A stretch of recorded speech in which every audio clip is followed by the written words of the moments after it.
Eu sei que você é um dos caras das antigas que já vem falando de Bitcoin há muito tempo, né? Inclusive, você é um defensor da moeda, você gosta.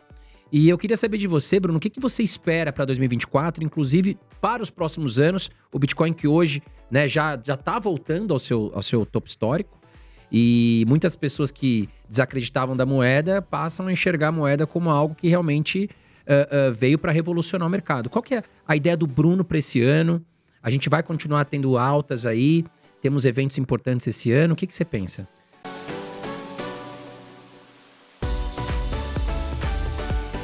Bom, é sempre complicado, né? O Warren Buffett, ele fala que o espelho retrovisor é muito mais nítido do que o para-brisa. Então, falar daquilo que vem à frente é difícil, até porque a gente quer fazer previsões para um sistema que reage à previsão. Isso é tremendamente complicado. Mas eu espero que seja um ano forte. Até por isso eu tô com uma alocação desequilibrada na carteira. Já adiantando, eu postei isso no Instagram outro dia. Causou um pouco de choque a muitas pessoas.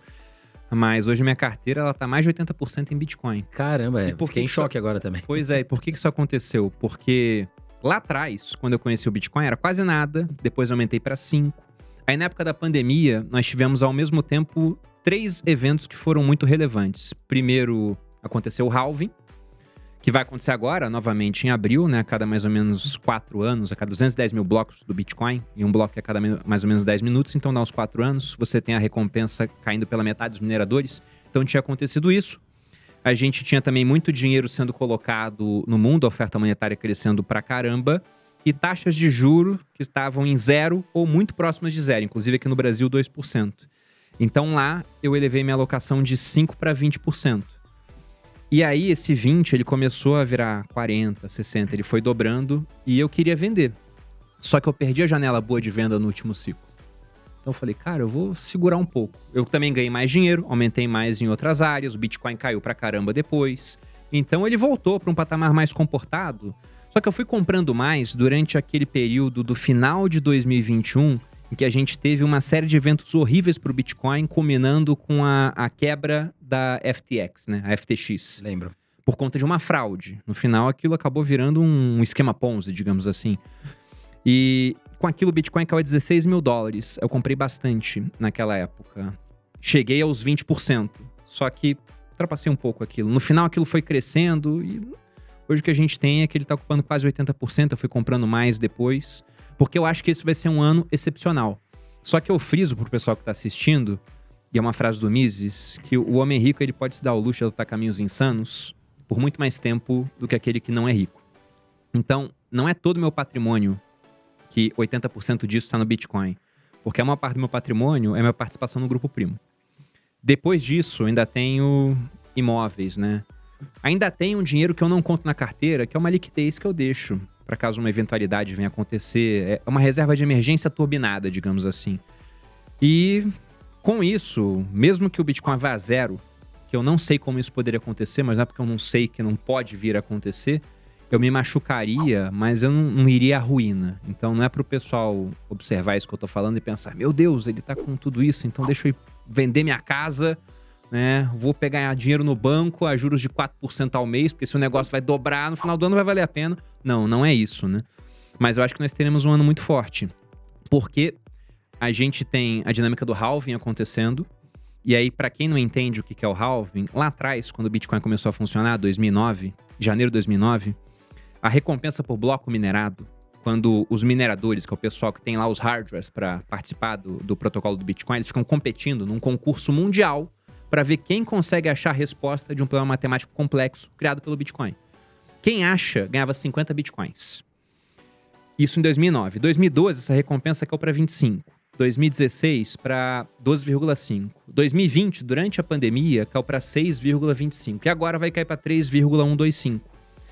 Então, imagine, pegando uma analogia com o ouro, que os sindicatos mineradores de ouro do mundo se reunissem a cada 4 anos e falassem: pessoal, de hoje em diante é só metade do ouro para o mundo, tá? Então você tem uma quebra pela metade na oferta, enquanto a demanda de ouro permaneceria a mesma. Tendência é o preço subir. Com Bitcoin, quase a mesma coisa acontece. Porque você tem essa quebra pela metade na oferta, só que a demanda tende a subir muito mais. Porque uma parte muito importante do halving é que ele é um baita de um evento de publicidade para o Bitcoin.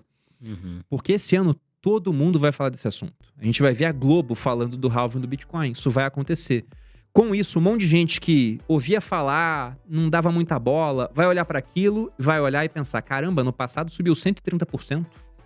E esse ano já subiu não sei quanto. Então esse cara, ele vai começar a mandar mensagem para aquele amigo que é mais entendido de Bitcoin querendo comprar. Nessa hora, você costuma ter uma explosão nos preços. Que, diga-se de passagem, ela ficou menor a cada halving. Lá atrás, o efeito do halving era maior do que se a gente pegar o último halving que aconteceu. Então, muita gente até fala que o efeito do halving hoje é psicológico. Porque se você pensa no Bitcoin, no fluxo que você tem gerado de Bitcoins novos por estoque que existe, poxa, em 2009 não tinha estoque e o fluxo era de 50. Em 2012 o estoque era pequeno, o fluxo ainda era relevante, 25. Agora o estoque é de 19 milhões e pouco e o fluxo é muito baixo. Então, realmente, pensando em fluxo por estoque, esse pessoal ele tá com um palpite adequado, na minha opinião. Só que esse é só um evento. A gente tem mais dois que eu acho que são muito importantes. Um deles é a questão dos ETFs de Bitcoin. A gente tem, se eu não me engano, são 15 ETFs de Bitcoin na fila para serem aprovados pela SEC, que seria o equivalente à nossa CVM aqui no Brasil. Inclusive tem um da Hashdex, que já tem um ETF aqui no Brasil, que tá lá. Ele era para ter um deadline de aprovação no dia 1º de janeiro. Eu não sei se aconteceu alguma coisa aí que postergou, ou simplesmente só deixaram sem resposta. Eu sei que entre o dia 14 e o dia 17, tem uns 7 ETFs que podem vir a ser aprovados. E quando isso acontece, você tende a ter mais entrada de capital nesse mundo do Bitcoin, porque o institucional começa a poder montar posição.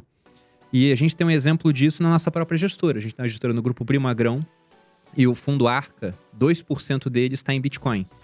A gente tem um conselho lá para definir estratégias, tudo, e eu fui uma voz ativa para falar, olha, eu acho que é muito interessante a gente colocar 1%, depois a gente subiu para 2%.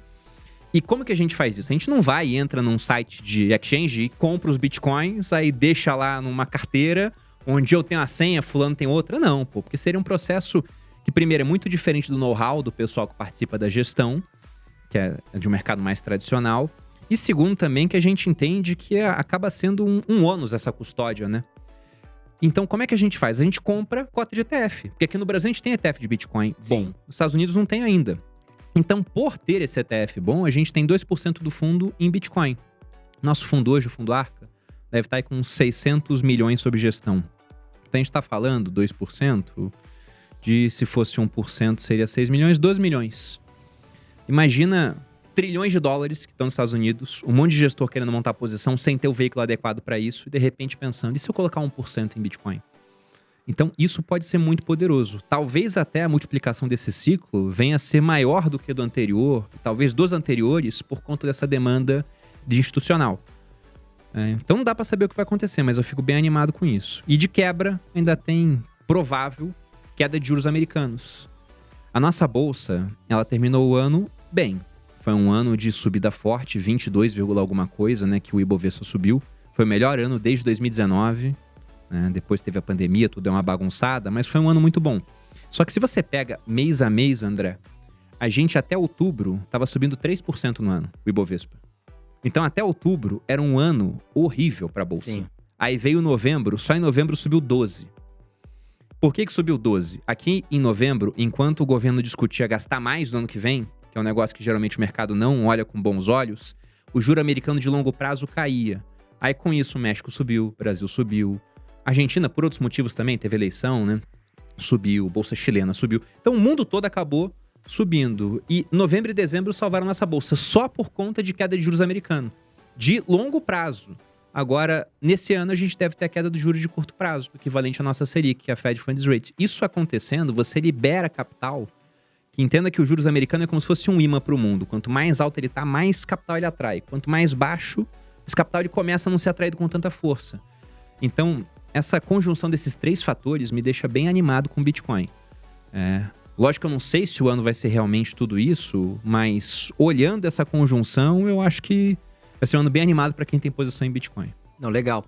E essa questão de outras criptomoedas, Bruno, por exemplo, o Ethereum, que é uma moeda também, acho que após o Bitcoin é a mais conhecida.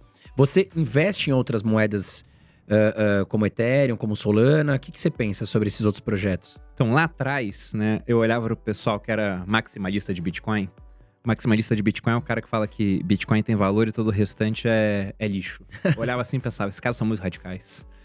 Mas com o tempo, eu fui ficando cada vez mais maximalista. Então, eu não chego a falar que todo o restante não presta. Por exemplo, você falou do Ethereum, né? Eu tenho um pouco de Ether na minha carteira, mas é bem pouco comparado àquilo que eu tenho em Bitcoin. E as outras, eu entendo o racional da exposição, porque o que geralmente acontece é o Bitcoin ele vem primeiro. Em cripto tem uma métrica chamada dominância, que é, no mundo das criptomoedas, dos 30 mil tokens que existe, coisa assim, você pega aí mais ou menos uns 50% hoje do valor de mercado é o Bitcoin. Essa dominância ela tende a crescer durante um tempo, o Bitcoin ele sobe primeiro e depois ela tende a diminuir, com as outras criptomoedas subindo mais. E eventualmente algumas que não tem pé nem cabeça. Vai ter o cara lançando, sei lá, Will Smith, Shiba Inu, alguma coisa, e o negócio do dia pra noite ele multiplica por 10 vezes. Então vai ter uma fase no ciclo em que as outras vão andar muito mais do que o Bitcoin. É normal, isso sempre acontece. Então o cara que quiser fazer uma exposição anedótica, assim, vou pegar essa aqui que eu acho que vai subir. Ele vai ganhar dinheiro, mas agora de posição séria mesmo, de convicção, minha convicção é no Bitcoin. Eu acho que todas as outras podem ser interessantes, mas eu nunca me exponho muito. Até porque, para você entender bem desse mercado, você tem que conseguir ver código, você tem que ser um cara que tem certa habilidade de programação, porque é um mercado muito complexo, muito complexo. E geralmente o pessoal só pega a narrativa. E, cara, qualquer um pode lançar uma criptomoeda hoje em dia. E narrativa é parte do marketing, isso não garante que vai ter sucesso aquele protocolo. Acho que um dos pontos muito bons do Bitcoin é esse teste do tempo que ele já teve, porque todo mundo fala, pô, é muito recente, é de 2008, mas pensa 2008 até agora, o quanto o mundo mudou.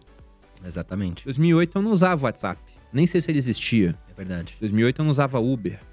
Depois eu comecei a fazer tudo pelo WhatsApp e fiquei 5 anos sem carro porque eu só andava de Uber aqui em São Paulo. E mesmo com toda essa evolução acontecendo cada vez mais rápido, inteligência artificial surgindo agora com toda a força, né? Escancarando a porta, mesmo assim o Bitcoin ele se mantém relevante e sendo cada vez mais adotado pelas pessoas. Não para fazer transações, esse é um ponto. Você falou, poxa, o Bitcoin é uma moeda, né? Muita gente discute isso. Eu vejo ele muito mais como uma possível reserva de valor, que é um dos componentes da moeda.